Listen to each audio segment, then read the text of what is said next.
everybody. Oh, you know what? I'm gonna leave those lights on because I think it's nice.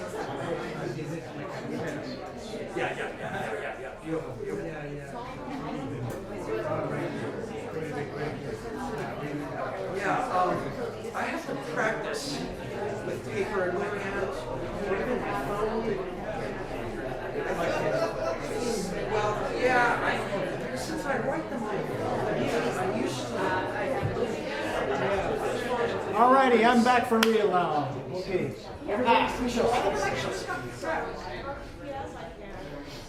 So, I don't know if you noticed that, but first of all, this series is sponsored by Central Florida Public Media. So if you see them, thank them for us. You just make sure that they know that you know that they're supporting something important, right? And something valuable, because that's what you believe, right? I'm not. Amen. Sorry, I'm doing things that I should have done many minutes ago. All right, so this is all cool. That's all free, by the way. And then we have something you might enjoy, actually, this weekend coming up is, I want to say Friday? There's a movie that's going to be screened here. It's a Global Peace Film Festival movie. And every year they choose one movie and they show it here because it fits with our mission, and I think you're going to enjoy that. It's about First Nations, Native people, Indigenous people, and it's actually a National Geographic movie that is exclusive, like you can't get it anywhere. So if you're interested in that, I think it's Friday. Go to timquad.com/events and you'll find everything that's coming up, including that. So just so you know, we have 3 bathrooms, 1 on each floor. Please silence your cell phone and disable your flash right now. Don't forget that. We would really love not to have any beeps and dings and ding, all of these sounds. And I am filming this. And so if you are performing tonight and you do not want to be filmed, just make sure you let Lauren know, because otherwise I won't know and I'm going to film everybody, right? You can have access to that. Actually, it's being live streamed live, so if you don't want to appear live, then let us know now, because then otherwise you're going to be live. Also, if you are performing, like this microphone's going to go away, this is going to go there. If you need it, you can bring it back. The microphone is only for Brian because he's a very soft-spoken poet, and his poetry is really worth hearing. And also, he's got a couple of pieces with some music in the back, and so that's why there's a microphone, okay? But otherwise, as you can see, like we can hear everything. Like I'm not super loud, and we can hear everything here. It's really nice. Who's here for the first time? Fantastic. So this is our living room. This is our home, right? So welcome. I hope you come back many times. We have at least 5 free events every month. So if you did not know that, every Wednesday, but the first Wednesday of the month is free. The first Sunday and the third Sunday is free. So, and then sometimes we have one more. The Jazz Jam is coming up. That's going to be $10 and if you participate, it's $5. But you get a free drink, including a coffee from Leatherback Roasters. They're going to come here and serve you a free coffee. So if you would rather have coffee rather than wine, if you want wine, we'll give you wine. If you want coffee, you'll get a free coffee. So probably worth more than $5 right there. Coffee is expensive. I don't drink coffee, but I make it for my wife every morning, and it's a time-consuming and expensive process. Anyways, every month we have a different visual artist. This month he was really, really kind and saved me from a jam because I couldn't reach my artist. He was MIA, and so his name is Nathan Selikoff. I don't know if you know Nathan, but if you don't, you should try to get to know him. He's getting married at the end of the month, so you're not going to see him very often. I'm sure he's busy planning his bachelor party, but or the wedding, I don't know. But anyways, so he's got 2 series here right now. The 2 calendars in the lobby are not for sale. Everything else is for sale. This is one series. The ones that are like colorful and things, those are mathematical equations translated into visuals. And so I think some of them are interesting because they're not necessarily, how do you say, like symmetrical. So it's really nice. But and then the other series, the ones that are like circles with designs and things, those are field recordings. So you go, like 1 minute long field recordings, and they're a slice of a place and a time, like anywhere in the world, at some time in the past, obviously, and not in the future. and so he translates the sound into visual. So if you don't know what he does, he also does live things, which are very, very interesting. Sometimes it's a combination of driven by the music that's being played and movement. So he's got his laptop and then he's basically like dancing and he's creating art at the same time. It's pretty cool. Like it seems like very ordinary, but trust me, it's great when you see it live. It's amazing because he really follows the action and it's like animated, so to speak. Like it's really great. So anyways, big round of applause for Lauren White, everybody.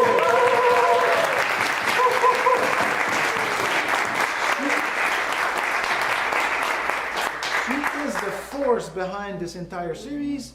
As I mentioned before, Central Florida Public Media is sponsoring. So if you hear a lot about Timucua on Central Florida on 90.7, that's because they're sponsoring this series, all right? And so that's what they're not giving us money, they're giving us airtime, which is really, really good for us. So exceptionally and happily, Peter Gordon is going to be your host tonight. So everybody, Peter Gordon!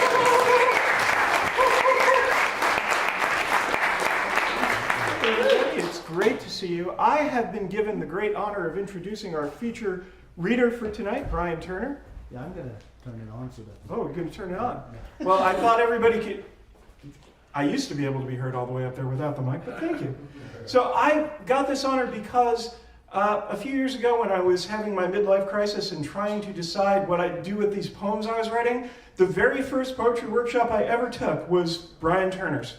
And it was amazing. I learned a lot, and if he had not been so encouraging to me and the other people in that workshop, who knows if I would have written all the poems that I've written.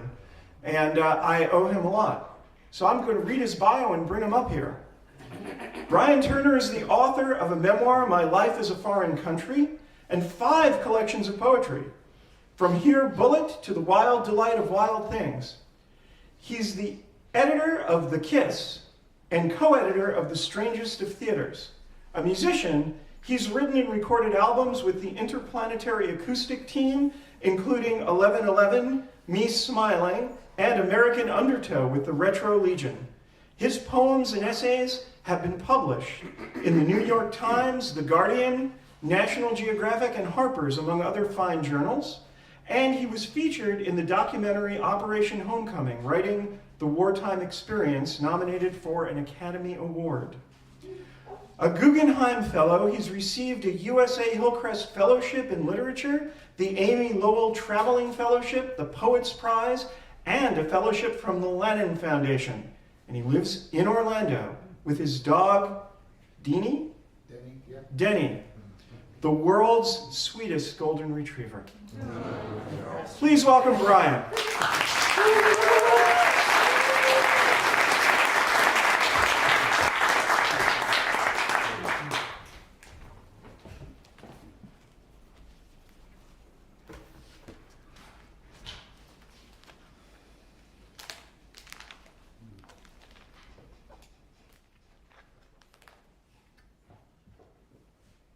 If a body is what you want, then here is bone and gristle and flesh. Here is the clavicle snapped wish, the aorta's open valves, the leap thought makes at the synaptic gap. Here is the adrenaline rush you crave, that inexorable flight into heat and blood. And I dare you to finish what you've started, because here, bullet, here's where I complete the word you bring hissing through the air. Here's where I moan the barrel's cold esophagus, triggering my tongue's explosives for the rifling I have inside of me. Each twist of the round spun deeper, because here, bullet, here's where the world ends every time. I don't know what the hell is going on. I still don't understand that poem, or if that's even a word, I'm sure you're probably like, what the hell is that all about? I'm thinking the same thing, And you look out in the world and you think, what the hell is that all about? Yeah. You know? Yeah. I wrote that poem when I was in Iraq. I was a sergeant in the U.S. Army. And after several months of raids and patrols through the streets of towns maybe you've never heard of, maybe you've been to, and in Mosul in the northern part of Iraq, especially, and a town called Balad north of Baghdad. Several months and weeks of those experiences, and I wrote that poem in about 12 or 15 minutes. One of the quickest poems I've ever written, just like that, boom, showed up, and I changed one word. I was listening to Queens of the Stone Age. I had them, it's like a rock band, right? I had this one song on repeat. And after I'd done interviews about this, and they'd say, well, why, how did that poem come about? And I'd say, oh, Queens of the Stone Age, because you think that insistent rock beat feels like sort of the poem. But actually it's more like wallpaper sound. And I didn't realize it, so I went back to read one of my teachers, Philip Levine, who I was very fortunate to study with, former poet laureate of the country. But I got to study with him at Fresno State. I was in a band. I had hair halfway down my back. Used to wear these little skeleton earrings, played bass. And the band was called the Dead Guys, or Los Muertos Muchachos. And we were like, I was hoping to like tour Japan and stuff like that with this band. And I started taking a couple poetry classes because I thought maybe it'd help me write better lyrics for the band. I didn't know that sometimes we get pulled into an art form and don't realize what it'll do for our life. It's led me to this moment here. But he had a poem called They Feed They Lion. And that poem starts, out of burlap sacks, out of bearing butter, out of black bean and wet slate bread, out of the acids of rage, the candor of tar, out of creosote, gasoline, drive shafts, wooden dollies, they lie and grow, right? You can check out the rest of the poem. It's online. You can read it and read it out loud yourselves, right? And so you feel the vessel of the body be the instrument of the art. So I carried that poem in me, and so whatever poem it might be or a passage of literature, sometimes I think they root themselves inside of us. And then I didn't copy his poem. It's not the same, but there is a rhythmic, out of burlap sacks, out of bearing butter, out of black bean and wet slate bread. If a body is what you want, then here is bone and gristle and flesh. It's not syllabic, it's not exact, but there's an inheritance, So when I came in a time when I needed to find language to talk about the inexplicable, I could lean on other voices, so that we can lean on each other to help us find our own voices. Does that make sense? Mm-hmm. I didn't plan to come up here, and I was just going to read a poem. And then, shit. I come from a line of preachers, and that's a problem.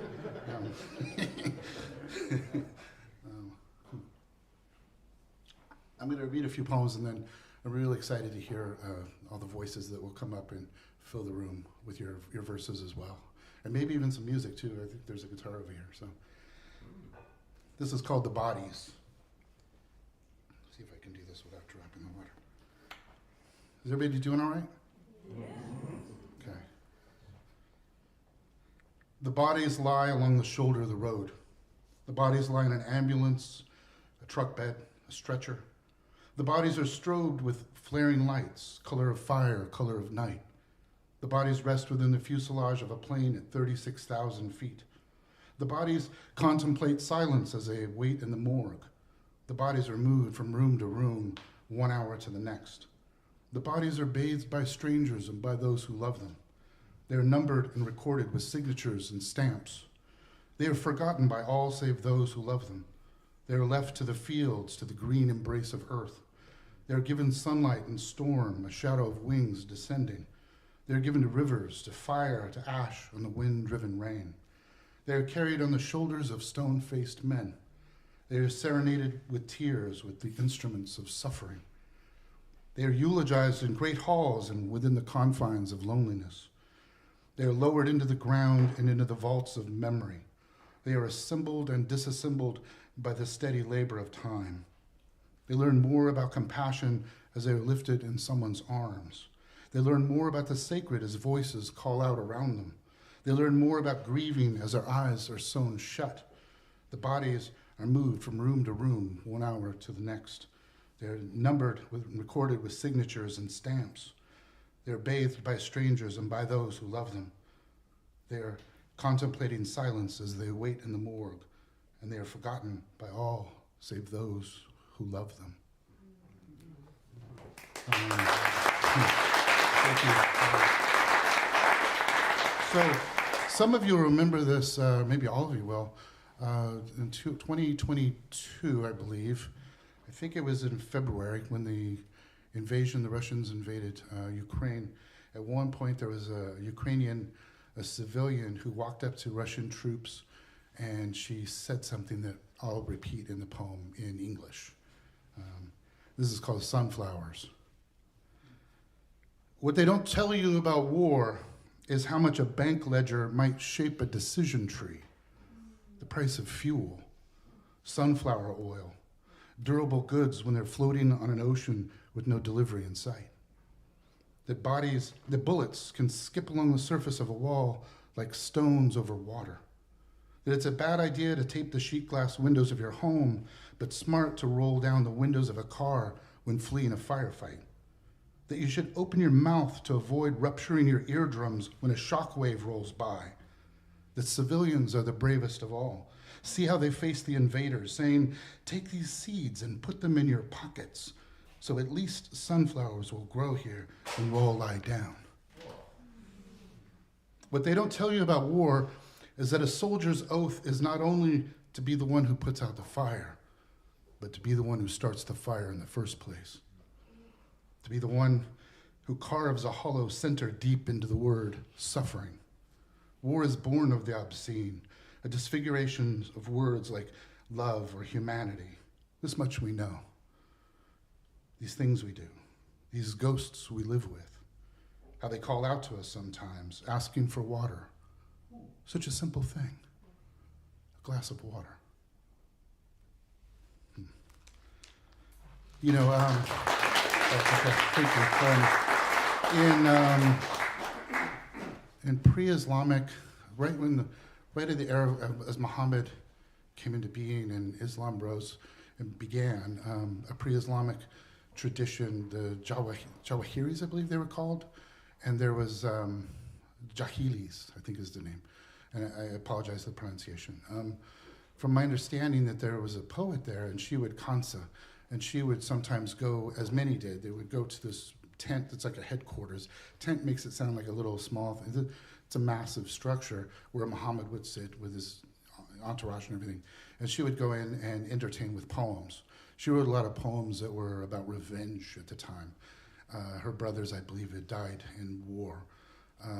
But the Jahiris believe that when people die, when they die a natural death, their owl spirit leaves the body and then perches in the family home for about 100 years and gives consolation and wisdom and things like that, right? But if they die an unnatural death, like in war, for example, then they would perch on a gravestone and they call out for water, which is a way of calling out for revenge. I'm not sure which camera to cue.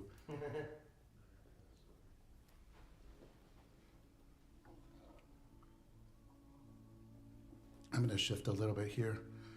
A lot of what you're about to hear are voices from Ireland. I went to Ireland and recorded a high school choir with their teachers. And then there's a singer from Germany who will be singing in the background. There's a novelist named Sunil Yapa who's playing guitar. And we recorded in a chapel in Cork, Ireland. I think it could be a little louder, yeah? Would it be better for you all to hear if it was a little louder? Yeah. Thanks, Benoit.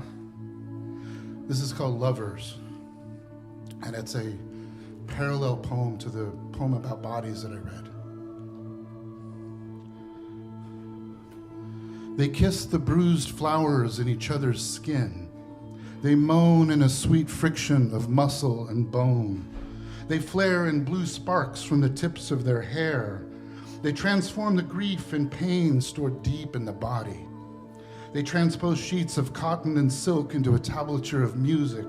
They drink from the loneliness and solitude, the quiet of a lifetime.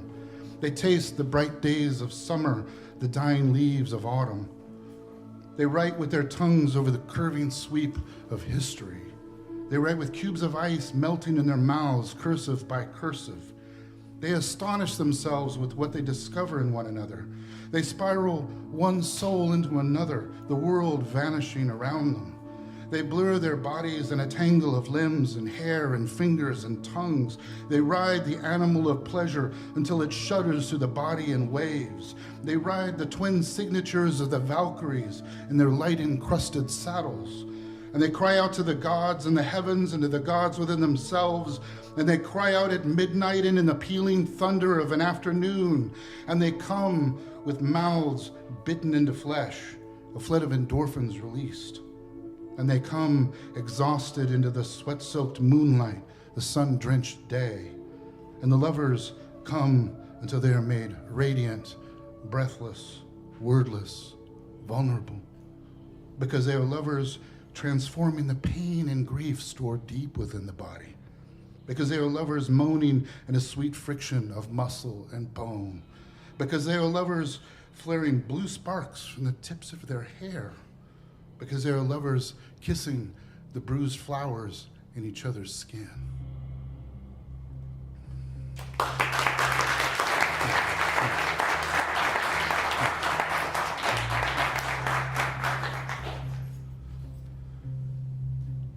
There will be rain in the story, a series of voices, birds, maybe a character flaw some find charming. There will be pain, of course, and laughter. Some small, sweet gesture, like the way she used to hold my face in the soft cups of her palms. Moments that gather into something one might call a life. The story we tell ourselves as loved ones cross over one by one. We are learning how to care for the dead, each in our own way. So too the living. We lean our heads back and listen to music translated from the air as memory draws our fingers through a loved one's hair before brushing a stone to reveal the pooling shadows of the chisel. It's something like prayer, I think. The way others might talk to God within the vaulted spaces of the body. One's voice spoken into the long corridors swept clean of shadow. Where the birds might one day fly in at dawn, singing.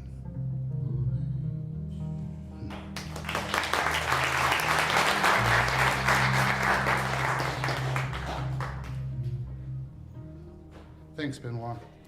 Are we doing all right here? Yeah? A couple more, maybe? Is that okay? All right. We had this all worked out ahead of time.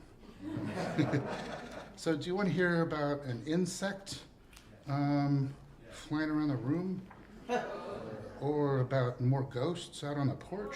Insect, ghosts, insects.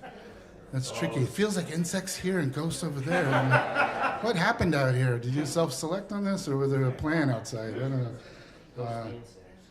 Ghostly insects. Oh, shit. I don't think I have a ghostly insects. Well, how about I'll read this, because it's, I think it's, I tried to be lyrical with it. It was published as an essay, but I hope it reads as poetry. It's called Anna Maria Island, and in this you'll meet my wife, Elise. So many of you knew her, or know her. And she passed from cancer in 2016. I came here, I'm here in Florida because of her.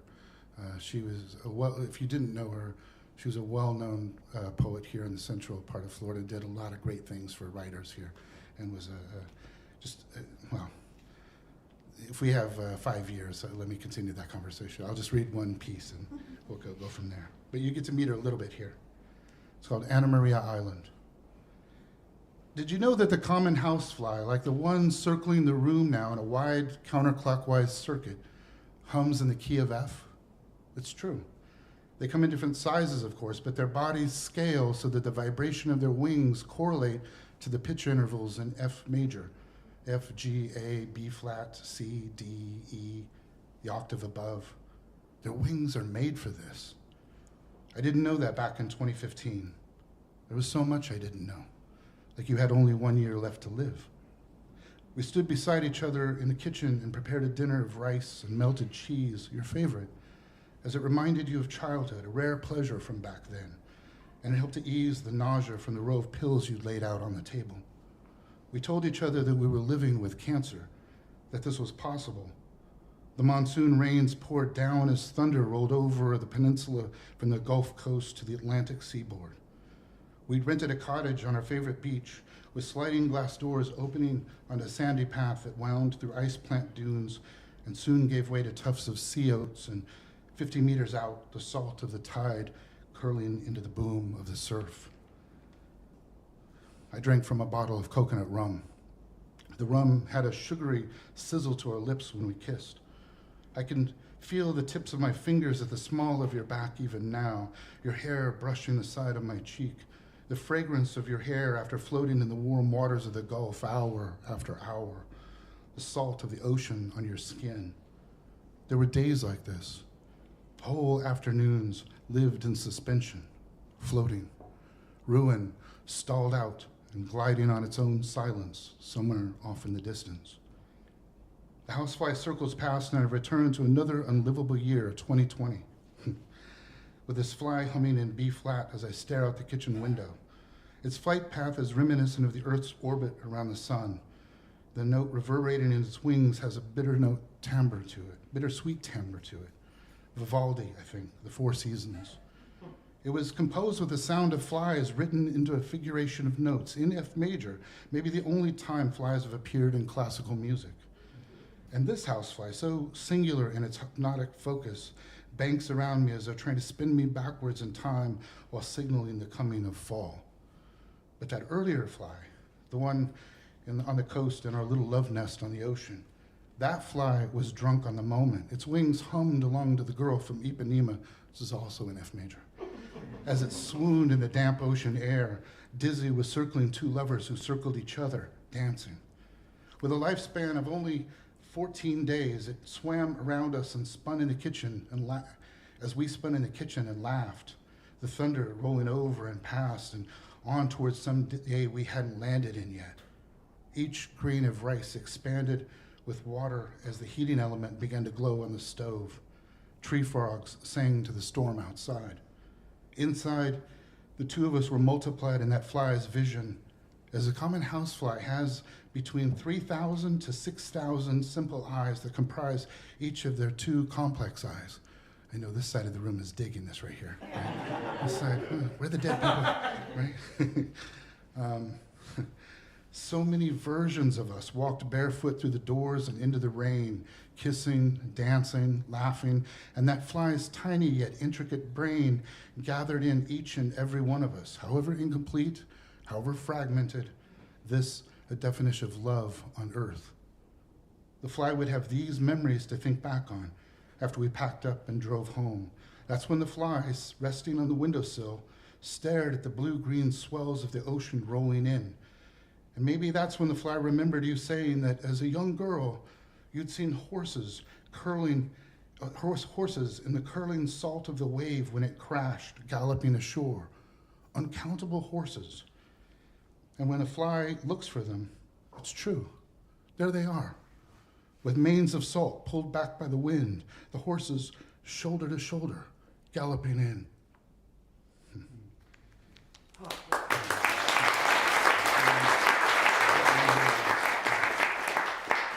We'll do one last little one, which is not my poem, it's one of Elise's poems, so we can hear her words in the air.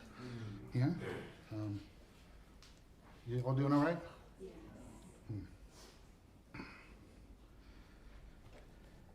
It's called Love Poem.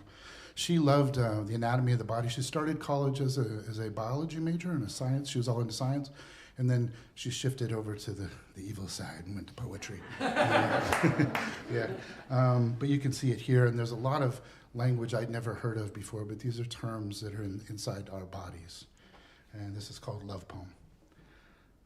I will be the invisible full moon filling your crescent of Giannuzzi, the gondola gliding through your canal of Gouget.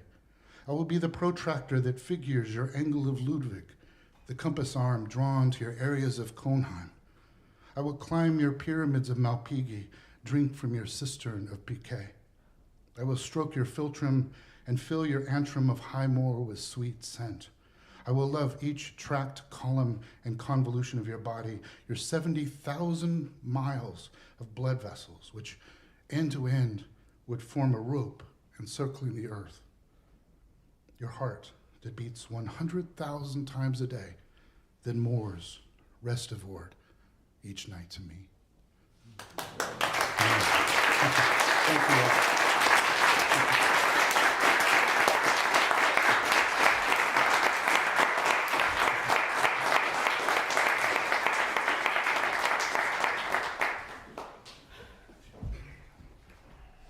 Can I take it? Yeah. You don't need it, right? No. You're gonna be forceful and assertive. I believe you hit both ghost and insects with that essay, actually. That was beautiful. Thank you for sharing that and your wife's words along with your own. One more round of applause.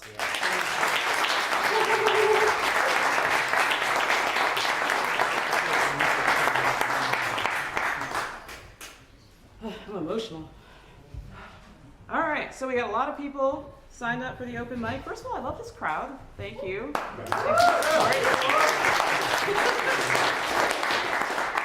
And I love that some of you were just here to listen tonight. That always makes me happy when we're still out here, my regulars out here supporting each other and not always here to perform, sometimes just to listen and take it all in. So thank you. Thank you, everybody. So we have a lot of people tonight. What's the rule? 5 minutes. 5 minutes. Come on. What's the rule? 5 minutes. There we go. There we go. All right. First three. Riley, Nilda, and Kay, unless Riley is upstairs. Are you upstairs? I am upstairs. You are upstairs. Okay, so we're going to make Nilda go first, and then you, and then Kay.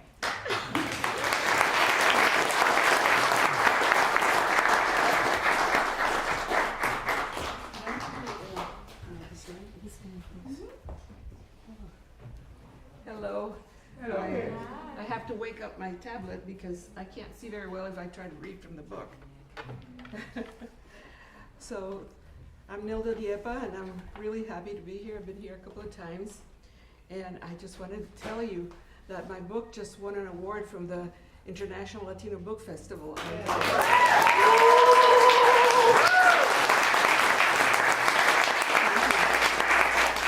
So I'm just going to read one poem from here, from this book. Tell the rest of it. What are you doing next month? Next month? Oh, I'm going to go to LA to receive the award.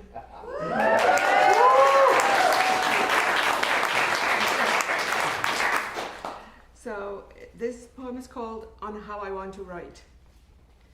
Don't teach me how to write. I don't want any formulas. My words should be strong and tasty, appealing to all my senses, like the aroma and flavor of fresh-baked tigua bread. Oh, the warm satisfaction, the fulfillment and excitement of my whole body after wrenching life-giving substance from that simple, unassuming meal. And don't look over my shoulder either when I'm writing, for the nakedness of my feelings is embarrassing. Better to wait until I have decently clothed them in the proper words that show off my beauty without indecently exposing me.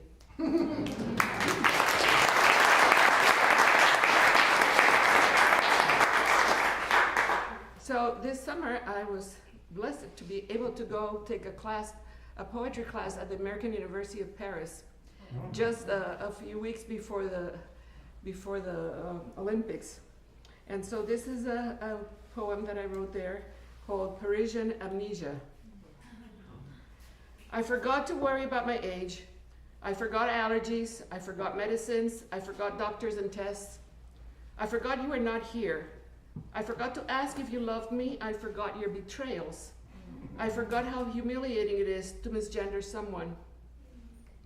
I forgot how much fun it is to travel to a new country. I forgot how challenging the steps in a double helix staircase are. I forgot I could ask for help. I forgot it's okay to take a cab when your body gives up. I forgot to miss my puppy. I forgot my kids and grandkids are always with me. I forgot I often remember my friends. I forgot my doggy's happy.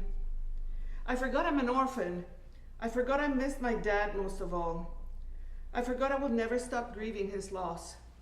I forgot my 2 brothers are dead and I don't have a sister. I forgot it's okay not to eat veggies and to try 10 different pastries instead. I forgot to worry about the amount of sugar in a dessert. I forgot to break the mold. I forgot to be myself. I forgot DeSantis, I forgot Trump, I forgot Biden, I forgot COVID. I forgot College Park and Orlando and Winter Park and Kissimmee. I forgot the farm workers prohibited from taking heat or water breaks. I forgot injustice and incivility. I forgot volunteering. I forgot to think like a poet.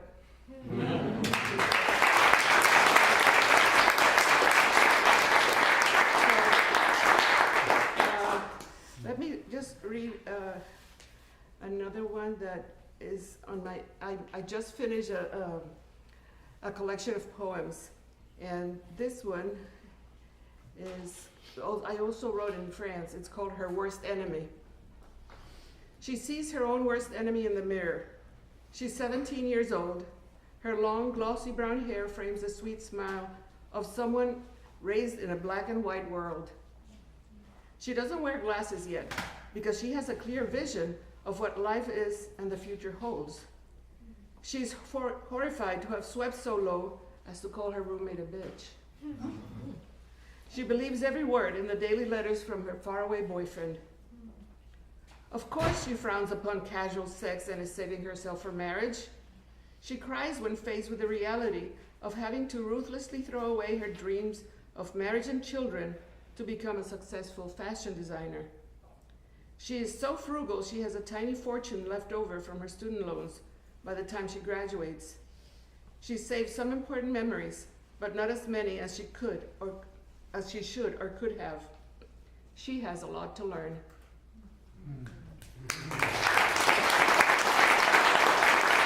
And then the follow-up to that is her other worst enemy, is an old crone bound by old fears. She carries the chains of her ancestors' creeds, fights with imposter syndrome. She's terrified of dreaming new dreams, failing to achieve them in the little time she's got left. She's tired, and she's sick and tired of being tired and ailing, of terrible news, of potentates' callousness, of people's lack of humanity. Her body's battered and bruised, her soul is scarred by life's wounds and grief over losses, unexpected abuse from loved ones. New fears threaten her hope for new joys. She'd better stretch and grow up fast.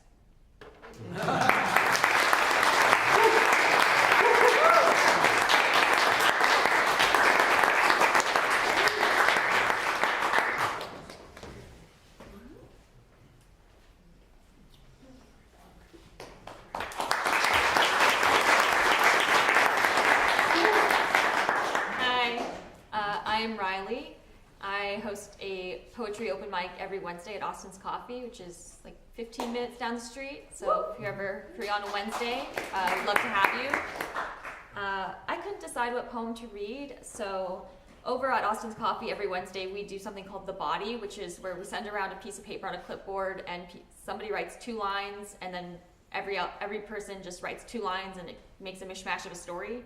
So I did that with one of my poems. I took 30 poems I have and just took a line from each poem and turned it into a poem.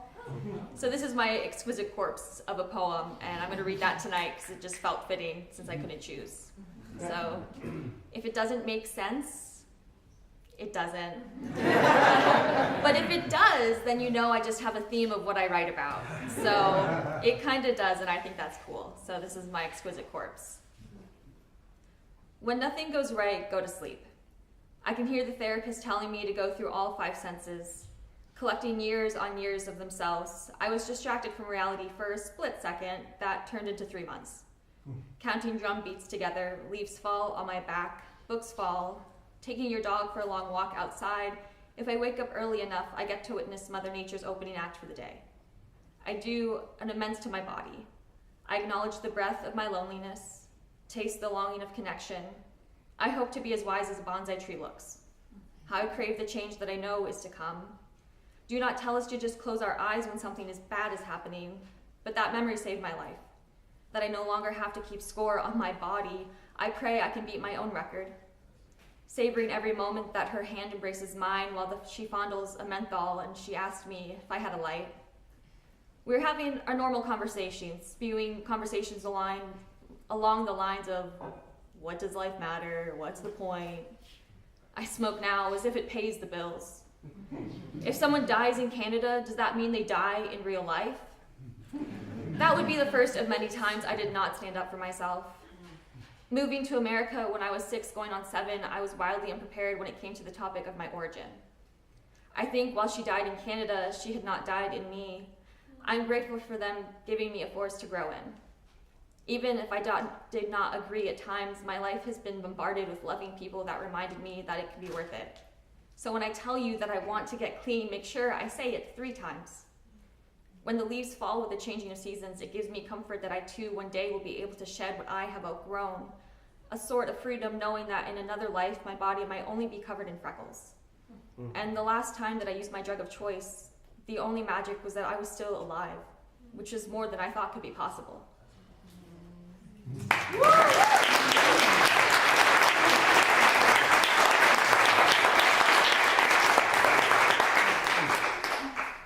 So this one is called Stages of Grief, and I think you might notice the line from here. It's been 3 months since my friend passed away, evaporated like the dew on my windshield in the mornings, letting me know that summer is coming despite my resistance to its warmth. I insist to stay cold. It's been 3 months since they moved on, evaporated into the ever-thinning air that I exhale my cigarette smoke into. I smoke now as if it pays the bills. Telling myself to inhale the good shit, exhale the bullshit, a phrase I saw embroidered on a pillow at my therapist's office. Or maybe it was a Target. In these past 3 months, I have decided 2 things. I want to die, and I want to live. So I've decided 2 things. I want to keep smoking cigarettes, and I want to keep writing poetry. For the first 2 months following their passing, they still remained my best friend on Snapchat. Telling myself this made me loyal, not lonely. Not lonely as I smoke, inhaling as though I'm waking up for the first time, exhaling as if I were releasing a part of myself into the air to be with them. It's been 3 months since they passed away, evaporated into the air that I still breathe through, a mask of tobacco smoke as if in defense, saying, how can I be lonely? I embrace embers in one hand and potential in the other. Exhale is a sign of life, not loneliness. Telling myself the 2 are mutually exclusive. Snapchat recently suggested someone named Billy the Kid 555 based on their phone number. Realizing their phone number had been given a new life, I wonder if this is what reincarnation is. Or if this is a social media smoke signal telling me to move on. Thank you.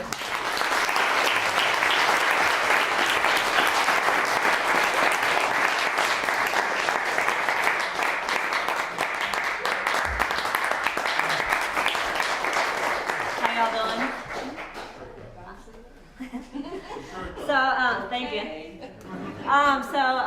Yeah, since we're sharing, I'm actually also to have something to share with this community that I've grown to love. I'm coming here almost a year now. I've been compiling all my poetry together, and I'm putting together a book, and it's going to be spoken word from a bipolar woman's perspective. So it's in the editing stages, so I'm looking forward to sharing it with y'all. So I'm excited about that.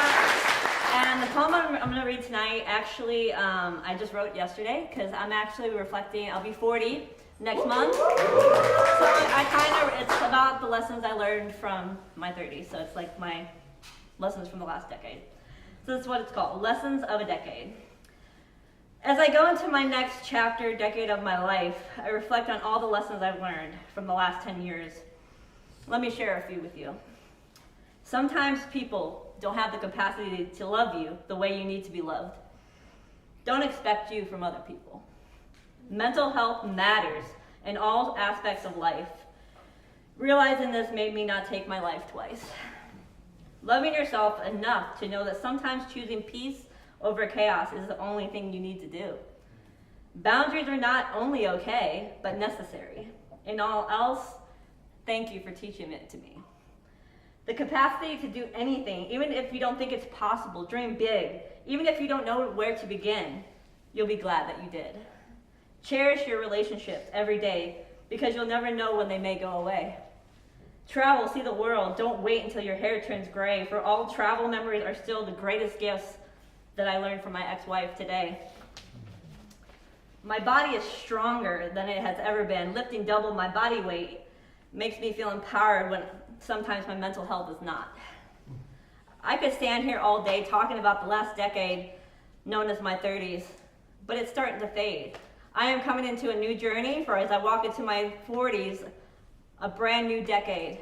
I can't wait to see what this badass phoenix of a woman has and all the things that are coming to me. That's it.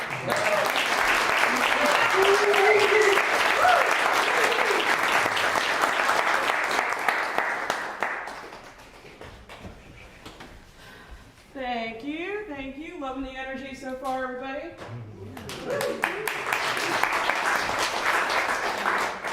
We're sharing a lot tonight. I like it. So next three, Claver, and then Melissa, and is it Javon? Javon. Okay.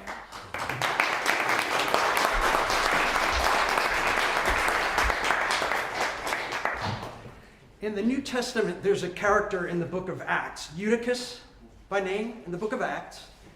Paul is up on a higher level of a building delivering a sermon, and Eutychus, a young man, is sitting in an open window, I guess listening to the sermon. He falls asleep and plummets to his death. Paul is informed of this. He rushes down and hugs the young man back to life. Eutychus. Thumbtack gravity. This man, a balance master, hangs his poster, Sistine Fit, upon the knobby plaster of his master bedroom wall. Then thumbtacks fall from out the dovetailed teeth, and this it grieves him, as even prick of death. Things were not made thus. He thinks of gluons, bonds covalent, solar system ties, hunger-blunting lunchbox mothers, frisbee fathers, puppied sons, press of lovers, and the celibate's affection, lines of Whitman, final stride of Dante, ocean tide, and weeps at this the effort, interruption. He crumples, winces, wails, some vicar of corruption, because outlander gravity intrudes as peccant crumb the Eutychus elements to force attraction brackish.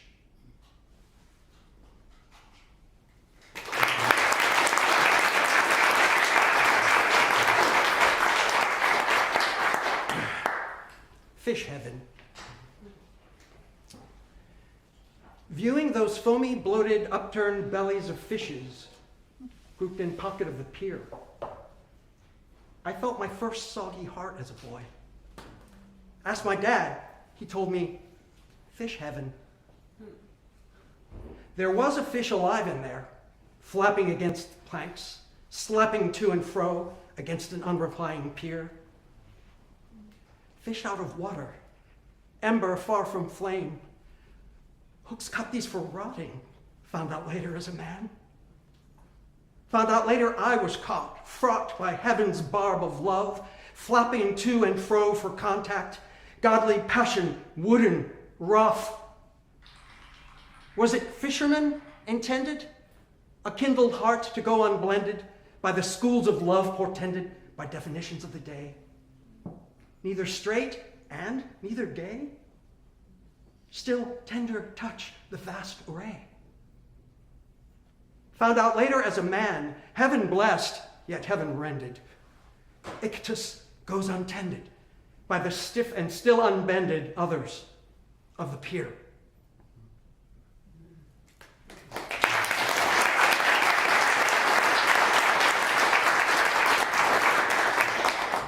From Walt Whitman's Leaves of Grass, I am he that aches with amorous love. Does the earth gravitate? Does not all matter, aching, attract all matter? So the body of me to all I meet or know.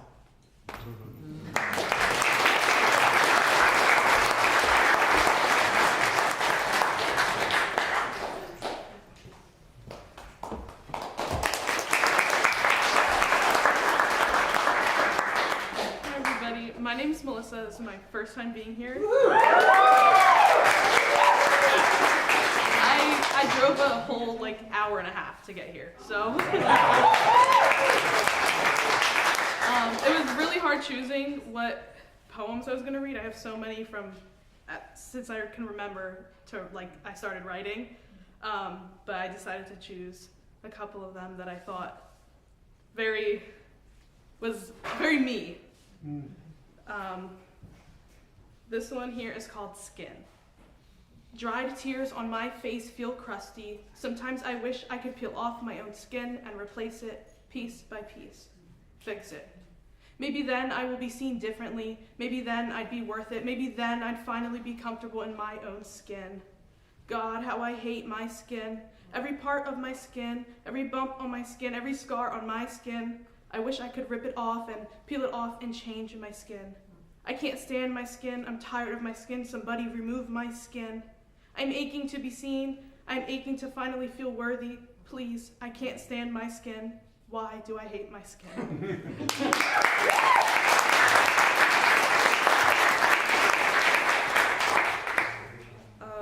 This one here is another one I wrote a few years ago.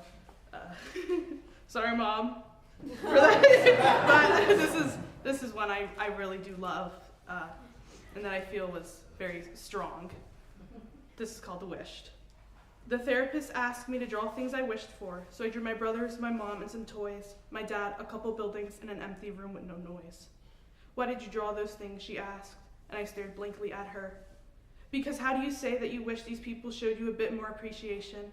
How do you say you wish these people could give you back your childhood? How do you say you're not blaming them for anything, but that you wish you could possibly reminisce on little things you could have done, like played some sports or do something fun every day instead of change diapers and cook dinner or get beaten by a man who probably considered you a sinner? How do you say you love and appreciate your brothers and mother, but wish so many things could have been different without seeming like you wish they were another?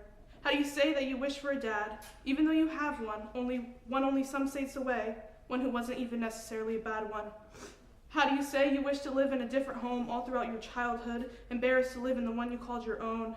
How do you say you wish your dad wasn't your dad, because at least without him, maybe life would be more fulfilling, maybe less sad?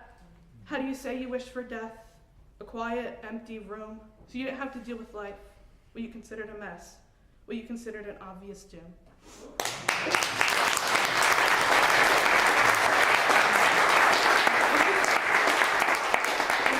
I do have one more, a little bit of a shorter one, that I thought was a little bit of a calmer one, less depressing, slightly. This one is called Time. If I had all the time in the world, would you be okay with me spending it all with you? I want you to feel my thoughts in your bones, deep within your skin. Will you be willing to listen? Open your ears, your arms, your heart to me and my words. I promise it'll be worth it. Let my words drip down around you, absorb them all. I have the time. Will you let me occupy yours?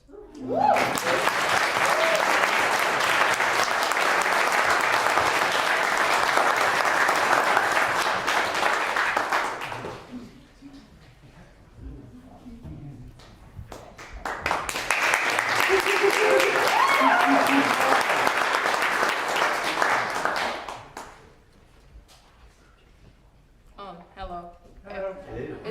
Am I loud enough? Yes. Okay. So, I started doing poetry as a way to get better at music, but I found that I like poetry better.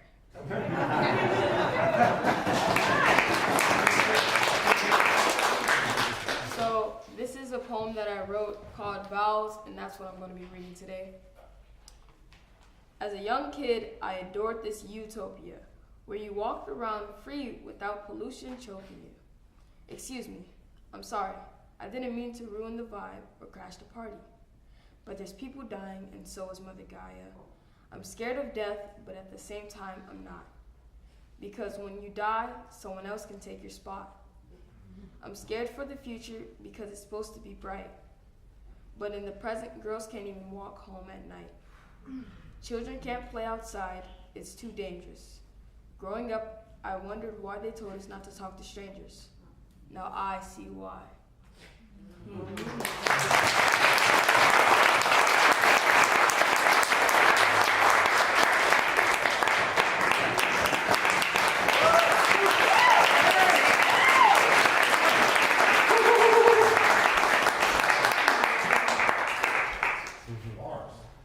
think you're the youngest person we've had perform in the show.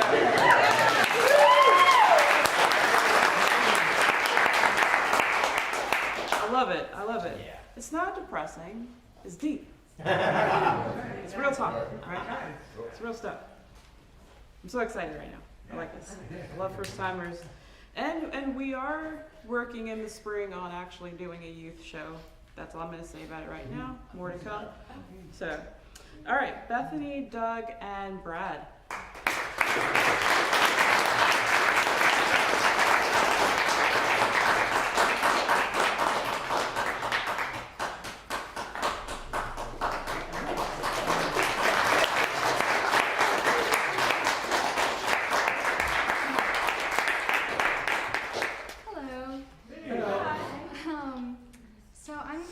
Something that I wrote on August 8th.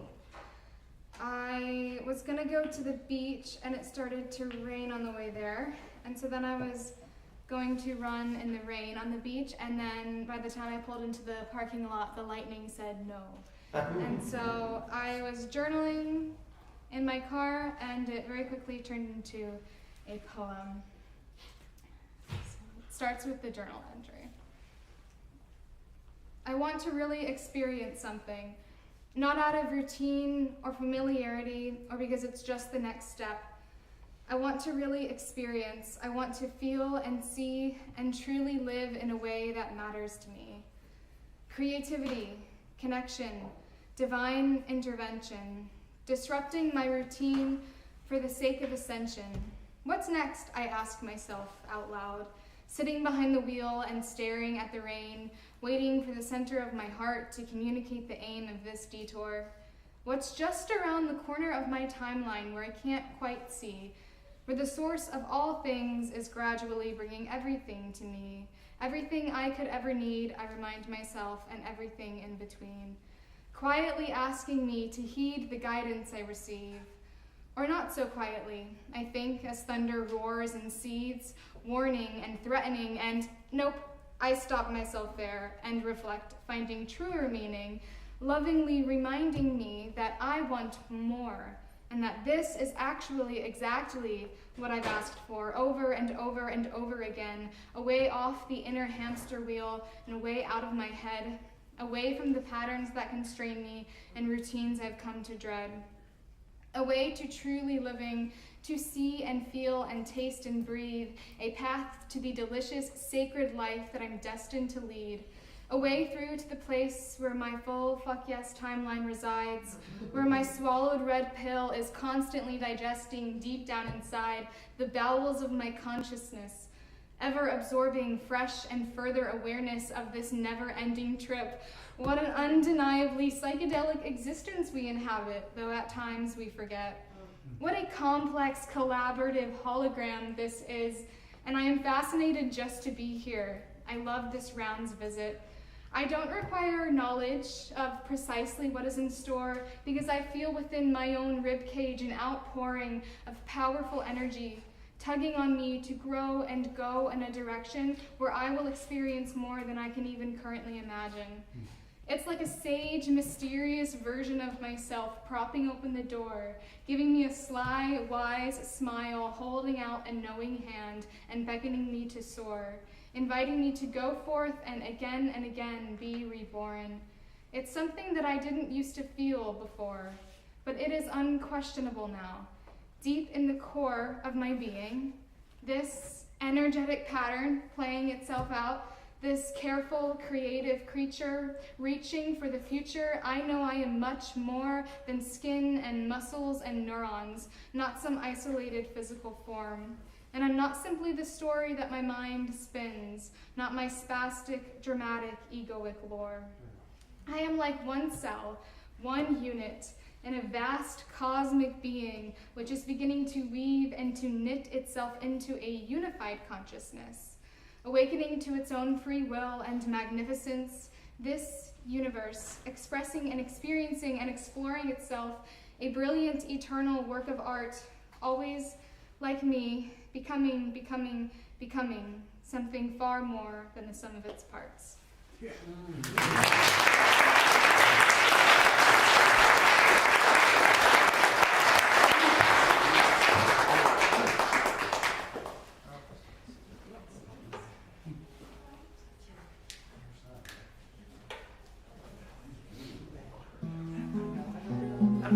So it's becoming more and more difficult to share stories that are less than 5 minutes, Lauren. So I have elicited a song to help keep me in check.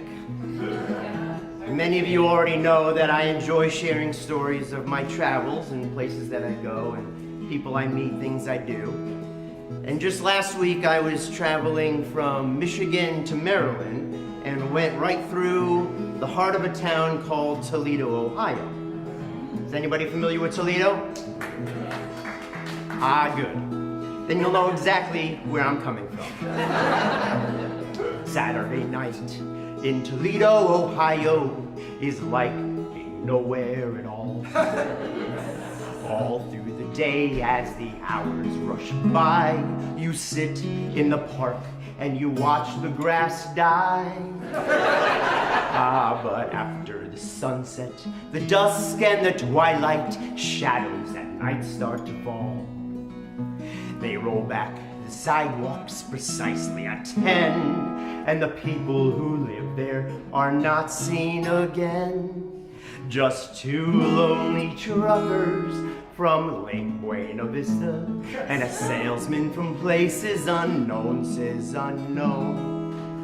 All huddled together in downtown Toledo to spend their big night all alone. You ask how I know of Toledo, Ohio. Well, I spent a week there one day. I got entertainment to baffle your eyes. Go visit the bakery and watch the buns rise. Ah, but let's not forget that the folks of Toledo unselfishly gave us the scale. No springs, honest weight, that's the promise they made. So smile and be grateful next time you get weighed. Live and let live, let this be our motto. Fight if you must when pigs fly, And here's to the pigs of Toledo, Ohio. Trumpsters, we bid you goodbye.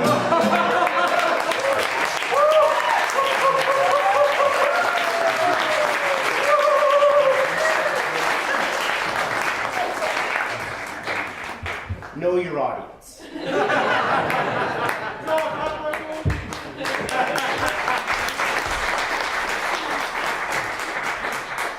So this is my first time.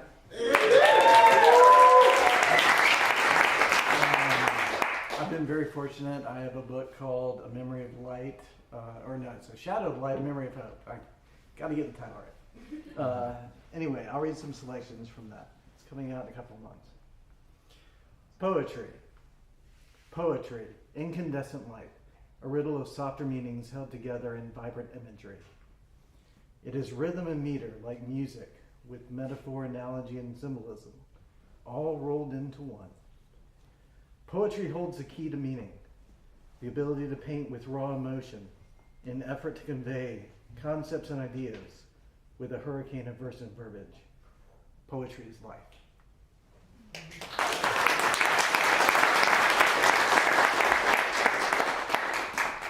I'm a little bit unsteady because I just got rear-ended twice last week. Oh. Yeah, so fun. In the forest of despair, I found you kneeling, crying there. In hollowed woods I cried anew, o'er my loved ones as was due. For in my heart I saw them still, like looking through a windowsill, of stained glass panes of colored glass. I cried for them, for they had passed. You comforted me, you held me close. Your care for me was like a rose, the flower I loved that used to grow outside my house all in a row. So thank you much for being true when I was sad, when I was blue. Stay with me and smile a while, for you have saved me from my trial. Good friends are rare, and this I know, for hardship hurts, but my heart you sow. Into the darkness once more I go, but not alone, you make it so. And down the path up to the lane, I see my house, but not in vain. For now I have some company to dry my tears in comfort.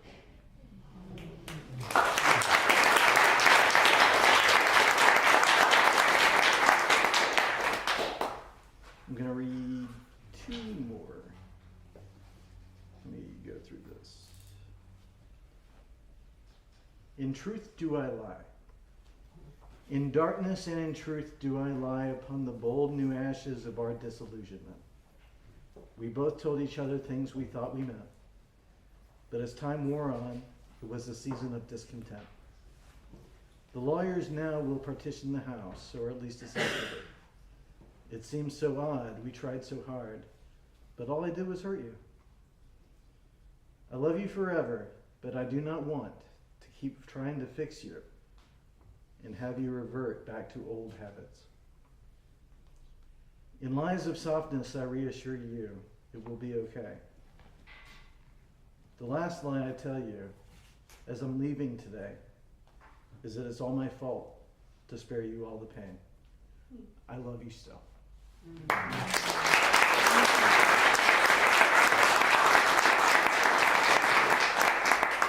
The last one I'm going to do is called a proposal. In quiet morning votives, I seek a softer course than any that came unto me before the night grew short. In morning stillness do I seek to find anew the meaning of our passion, the passion of me and you. And so I start and stutter, trying to get it out, the words that came before me in honesty without doubt. Marry me, my soulmate, make me proud and true, for with you here beside me, there's nothing I can't do.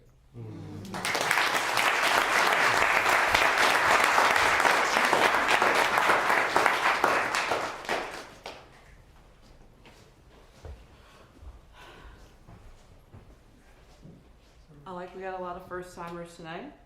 Very nice, very nice.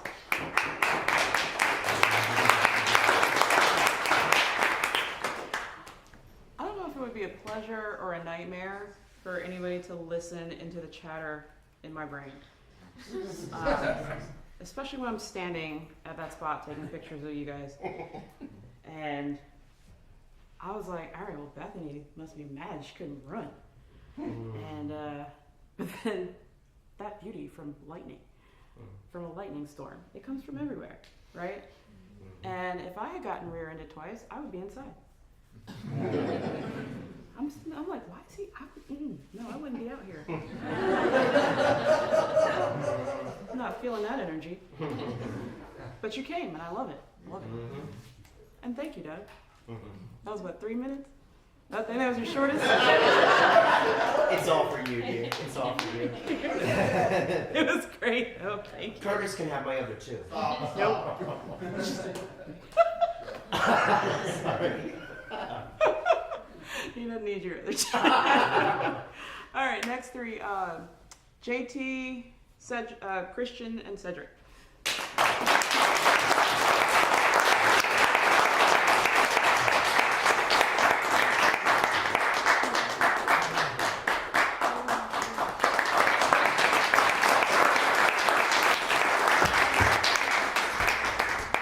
Salutations, you all. Can you guys hear me all right?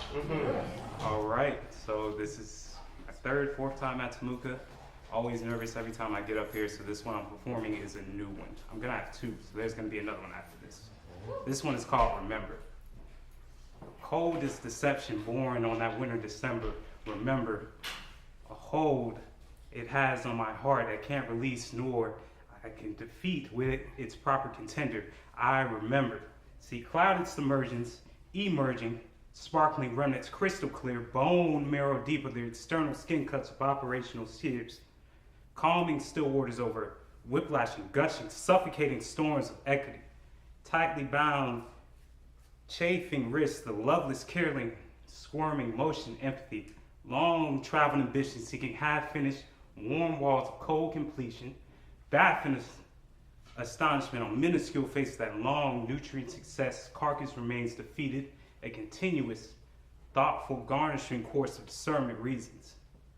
A victorious, undisclosed, large contract to end this tough, publicly contested, needing closure, just like this.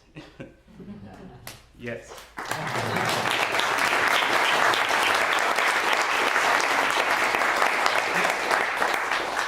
Detailed chapters, and it's very public, open reading. Okay, so this next one is throwback. And before this one, I spent 2 years not writing, 2 years not being on stage. So this one was tough. So this is the one I used to get back on stage and get myself comfortable. So this is the throwback to the incomplete memories. My new whole essence cannot retort nor go back. Hold on. This is the throwback. When the unhealthy ciphers ultimately succumbed to positive relapse. Hold on. This is the throwback. When the tethered, fragmented pieces of my broken soul need to be melded, repatched. Hold on. This is the throwback. Protagonist theory is unchanged and your plot developed characteristics. Discontented, tightly confound, gifted, common emotions, once found prolific, uncharted, unexplored venture seeking to categorize under financially specific, European, world-stealing deprivation, those tantalizing touches to revitalize my decaying sensations. Resurrecting oblivion, repeated in America's case system, self-appointed judge, jury, and executioner, but vouching to play victims.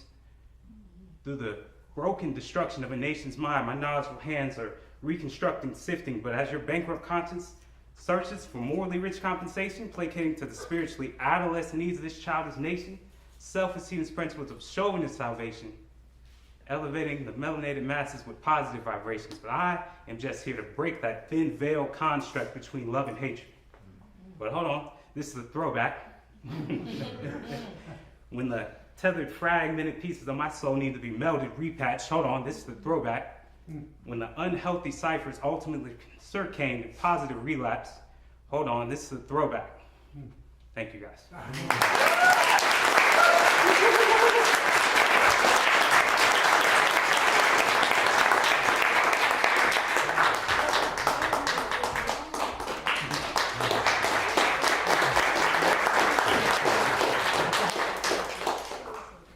So, if you've been coming for a while, then you know that I've been reading from the same thing, and I will continue to do that. But I've loved a lot of the reactions that I've gotten. A lot of you guys have said, like, my favorite review so far has been, you know, I really didn't understand what you were going for when you started that, but now I'm invested. And I think a lot of us are. So I feel a little cruel in that because that was kind of my intention. The story kind of needs you to be invested for it to make sense in its totality. But we'll be moving on to the next section. We could keep doing another 6 months of Nick and Nora's infinite playlist, but it's time to move on, I guess.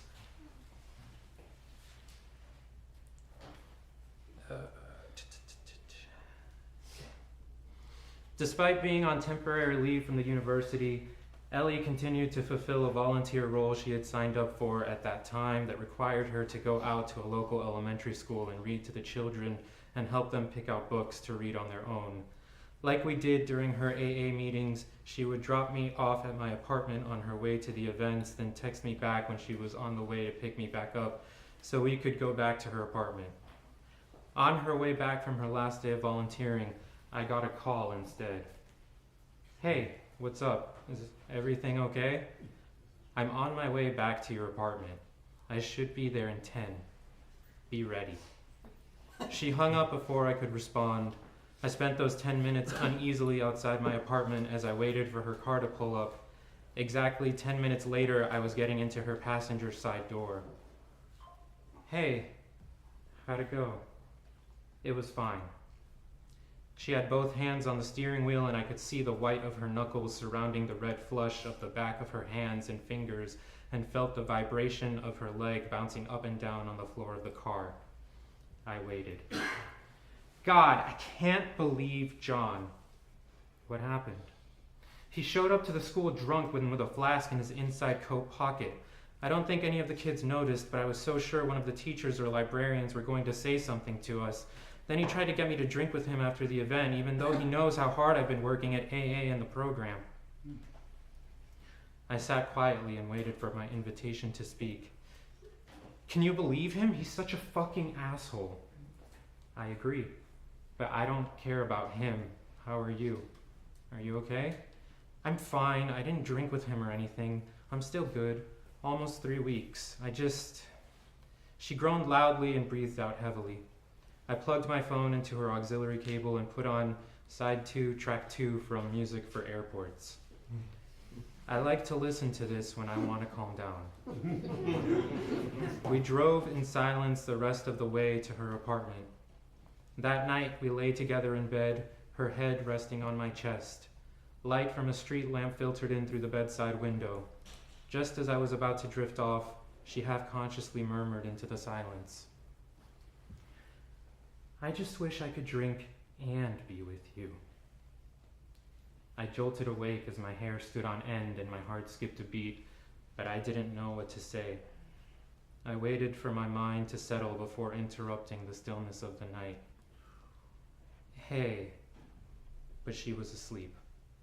I stared up at the ceiling, alone with my thoughts.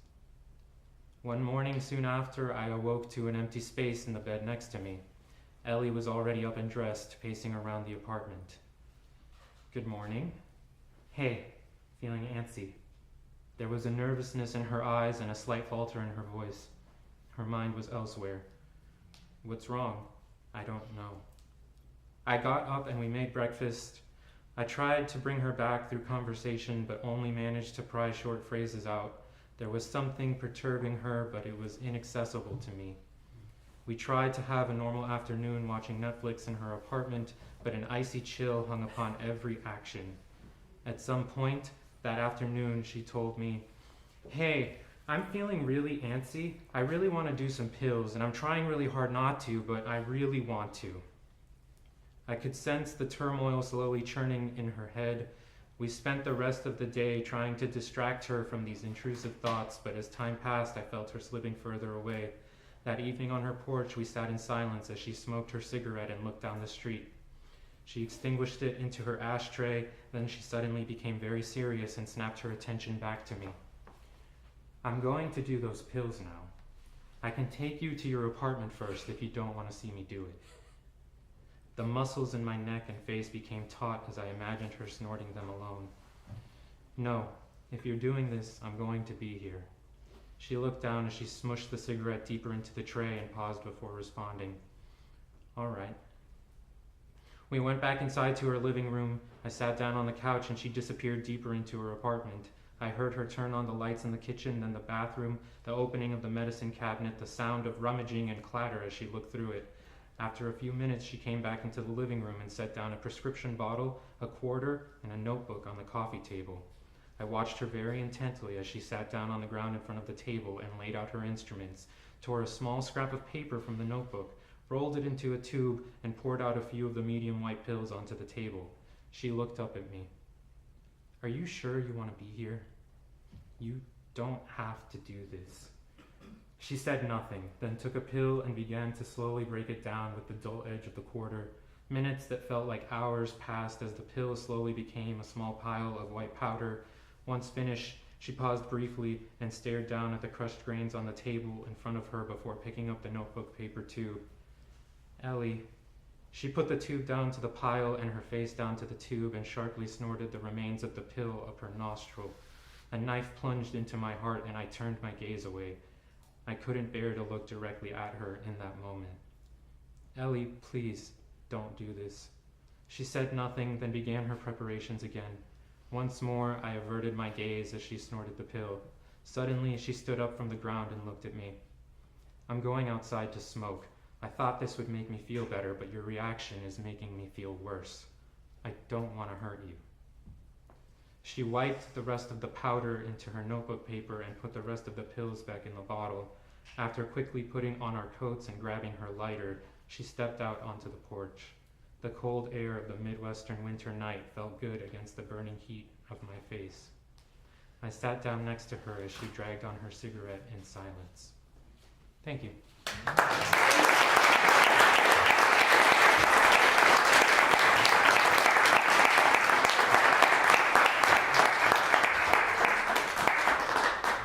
How y'all doing? All right.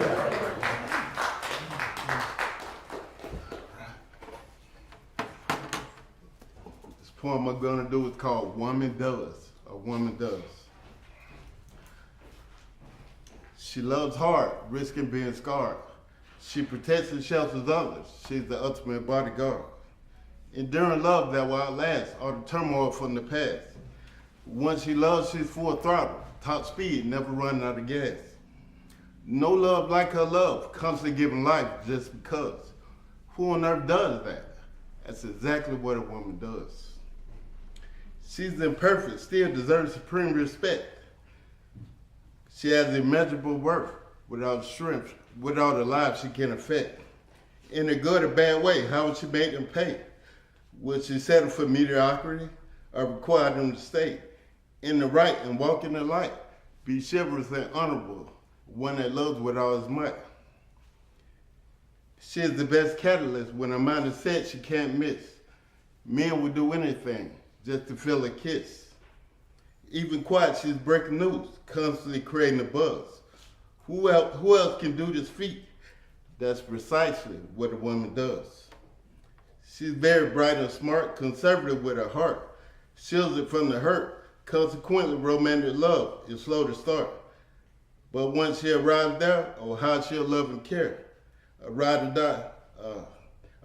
die by your side. There's nothing like it, I swear. A best friend to the end, she sees no other men.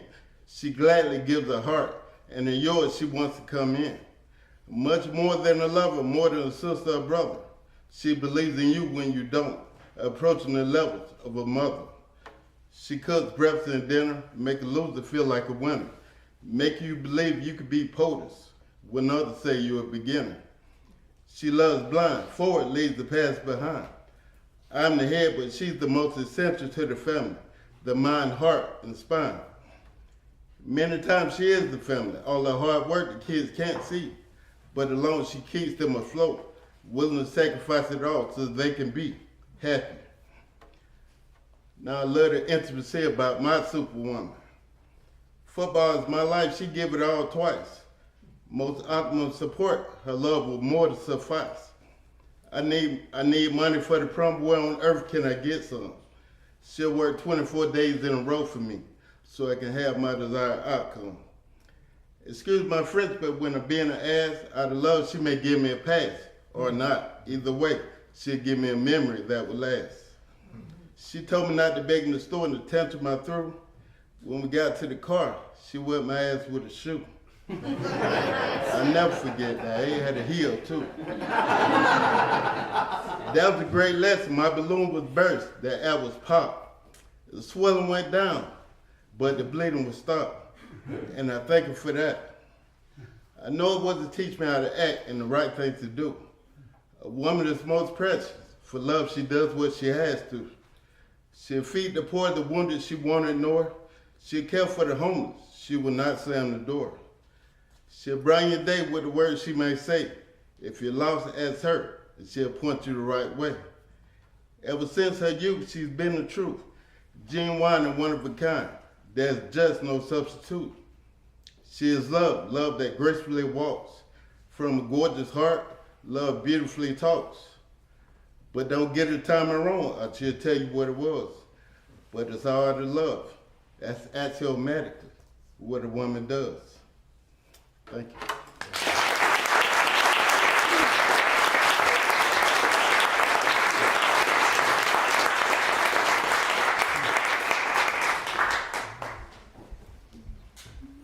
So, I only have a few minutes left, so I'm going to ask a few of you to forgive me, please.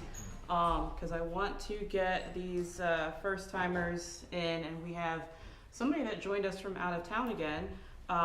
So if I could get, I'm going to call 4 of you to just come up: Monica, Christina, Alex, and Rob. And I'm so sorry I'm going to have to end it at that point. I'm sorry.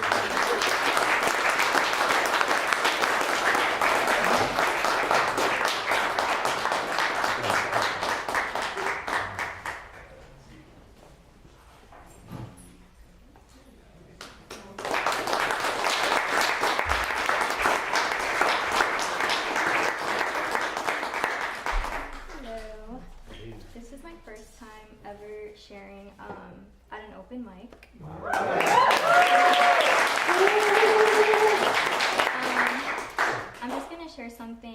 was younger, my mom passed away. Her birthday was about 3 days ago. So I wrote something very small, so I just wanted to share it just in honor of her. So to my first love, the one who watches over me from up above, know that you are one of a kind, and every day you cross my mind. You've been my strength through every battle, and with you I'll continue to break through every shackle. You are my wisdom through my hardest thoughts, so on my rough days, I'm not all a fraud. You are my reason for being, for breathing, and why I push to keep going. You are a fighter, my rider, who I desire to one day be just as glowing. Taken too soon of the life he gave her, but still you left a remarkable imprint. The love I have for you will never waver, and in my heart you remain consistent.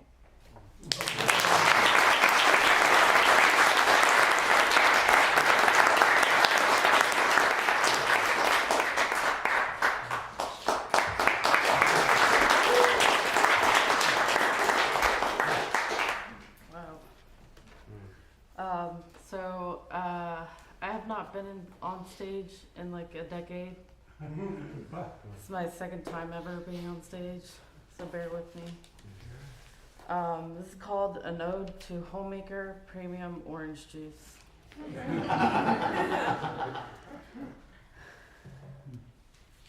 Homemaker Premium Orange Juice, you were the best OJ around. Your sweetness so great, I would drive to the other side of town. When signs would say out of stock, a piece of me would die. You can imagine the shock, the horror, the dismay when I found out you were going away. Now discontinued to words no die-hard fan wants to hear. I keep strolling down the aisles of Walmart as if you'll one day reappear. I don't want to believe that you're truly gone. Our sweet love affair had barely just begun. Oh, what I would do for one more carton of you.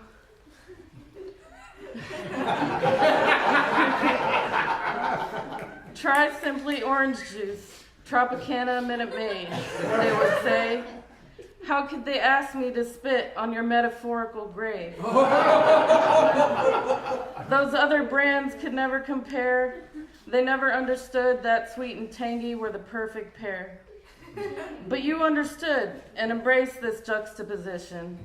That's why when I went to buy orange juice, there was only one decision. You balanced flavors in perfect harmony. It was a beautiful symphony of umami. If you never got the opportunity to experience the marvel of that is Homemaker Premium Orange Juice, my heart goes out to you. But then again, if you had, you would be feeling the same emptiness that I now do. All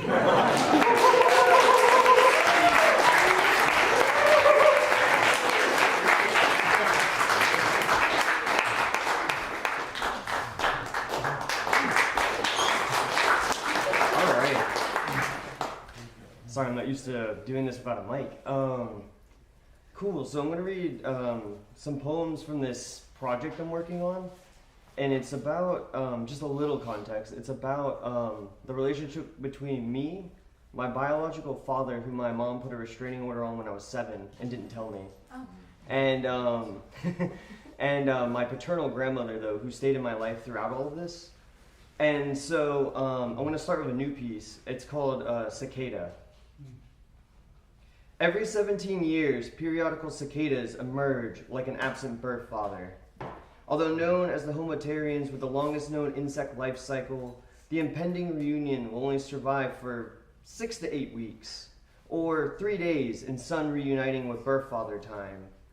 As they near their predetermined demise, their incessant sound crescendos into the buzz of a summer reunion, the discord of a birth father confronting his sister about his niece selling weed. Afterwards, their exoshell will crunch underfoot, like a car door slamming on a son a father barely knew. Yeah. One other piece. And this one's called Wedding Photos. My biological father is missing. He's always missing. Standing in for half my genetic makeup, absence is a dying grandmother. The memory of a father lives in wilting cheekbones. Hugging my paternal grandmother on my wedding day, my wife and I snap a photo. It is the same photo I will reference 5 months later in a honeymoon car ride through the badlands of the American Southwest after learning my grandma slipped into a coma. Composition contextualizes a relationship between the mountains and the beach. The afternoon of our wedding, my wife and I stand beneath sand dunes, and I think about how they mediate a storm and how much land the ocean can swallow like a gulp of champagne. Later that afternoon, my grandmother stands at the edge, shaded by a sea grape tree, in what will become a framed family photo. Her face, and my father's face, my face, triangulate a woman and a pair of wedding rings. Thank you.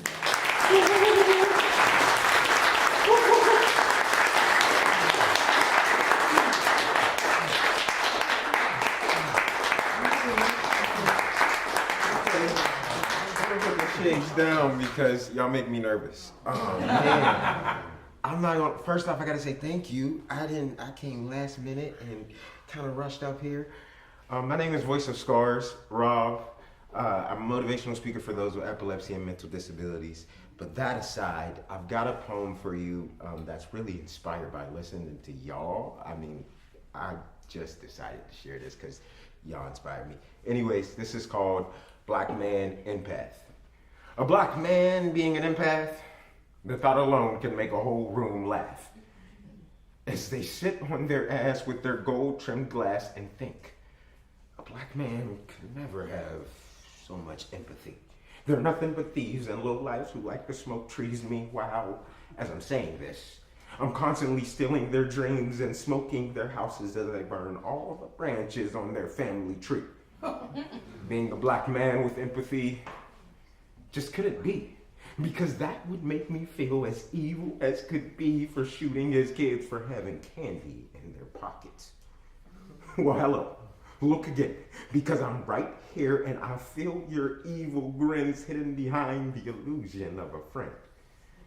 Being a black man empath could never be easy, as you'll walk past pain on the daily, crackheads on the street, starving mothers down to drop them draws just to get something to eat.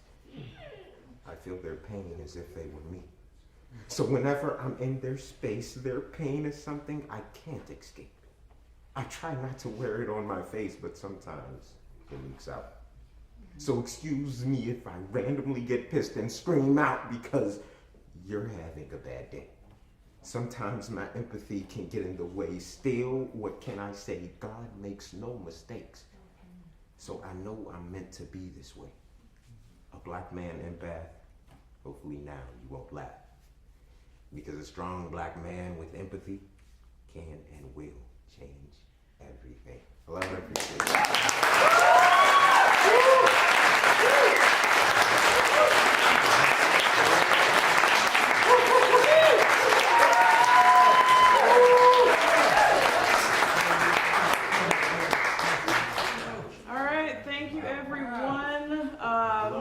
Remember, the show is the third Sunday of the month, 7:30, and I blanked for a second, like I went away. Sorry. There's a sign-up form for you to sign up on the open mic. It has been a little messed up this last month, month or two, so if for some reason you aren't able to sign up, just send me an email and let me know. And then as usual, we will do our group photo, everybody that performed to come up on stage and take a picture. Other than that, you'll make your way out, drop off your glass at the bar, and I'll meet you outside. Thank you, everybody. Hold on. 1 minute. Not tomorrow, Wednesday, the third Wednesday of every month, we have a thing called deep listening. So Keith is a composer. So if you're and if you like music, or if you're yourself a musician, Doug is going to participate if he's not on the road. You can come and enjoy this. It's free, and it's really, it's going to transform the way you listen to the world and other people. So if you're interested, Wednesday night here.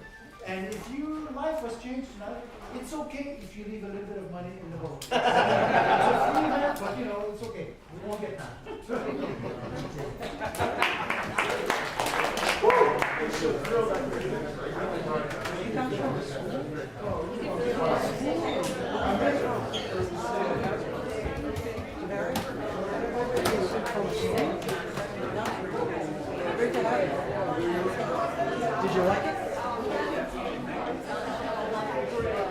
Yeah, we gotta talk to